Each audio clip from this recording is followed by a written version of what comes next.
Let's look at the Safe Path formula. Now, the Safe Path formula is a way to get reluctant and resistant learners engaged in learning behaviors, particularly participation behaviors. What's most important is that we understand what our target is. What is it that we actually want learners to engage in? I've noticed that a lot of times we don't actually know what the behavior is that we want from learners. So the very first thing we have to do is establish our target. Here's what my target looks like in an in-person class. I want my learners up talking, repeating information, having conversations. I want them at that level of participation where they are willing and able to brainstorm and think out loud. Now, here's the reality.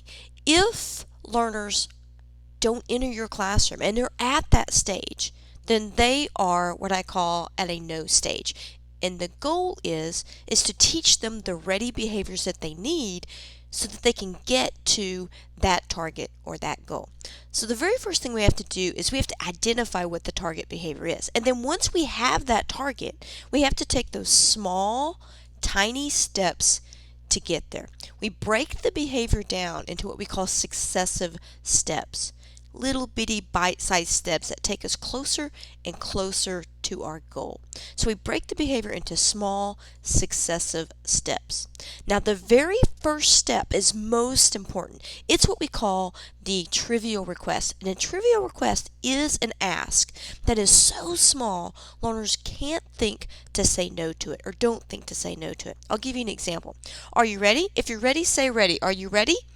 And learners respond with ready. Most learners don't think about saying no to that because it's such a natural reactionary response.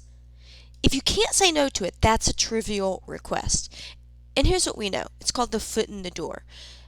Foot in the door says that once we engage in a small request, you're more likely to engage in a larger request. That trivial request is really, really important to helping learners get closer and closer to a participation goal. Now we're going to make that trivial request even easier because all along the way we are going to engage in what we call purpose not power, which is constantly telling learners the reason why we are engaging in the behavior. So for example, I may say, if you're ready to start today, go ahead and type R in the chat box.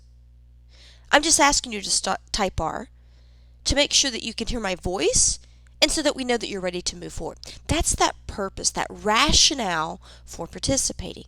That purpose, asking learners to go along with the reason and rationale for what we're doing and not emphasizing my power or my authority as a teacher to engage in that response, will increase both participation and the justification for the learner to engage in that request.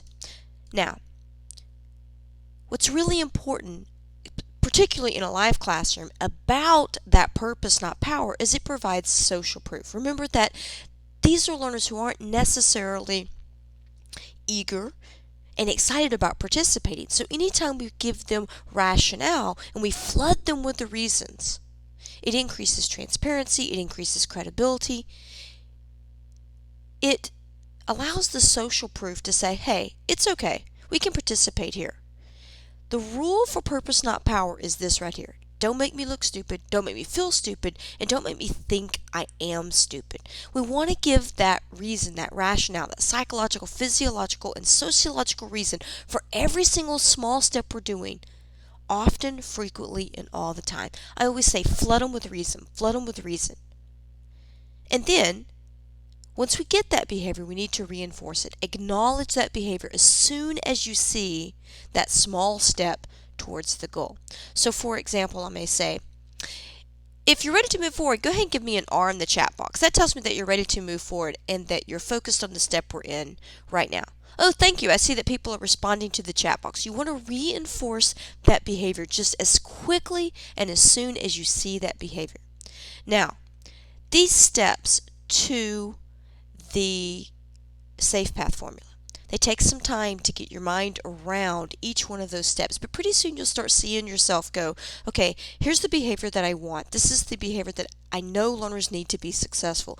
And you'll start finding yourself successively breaking things down into small steps and asking those trivial requests. This is a process, not just an outcome for us as educators.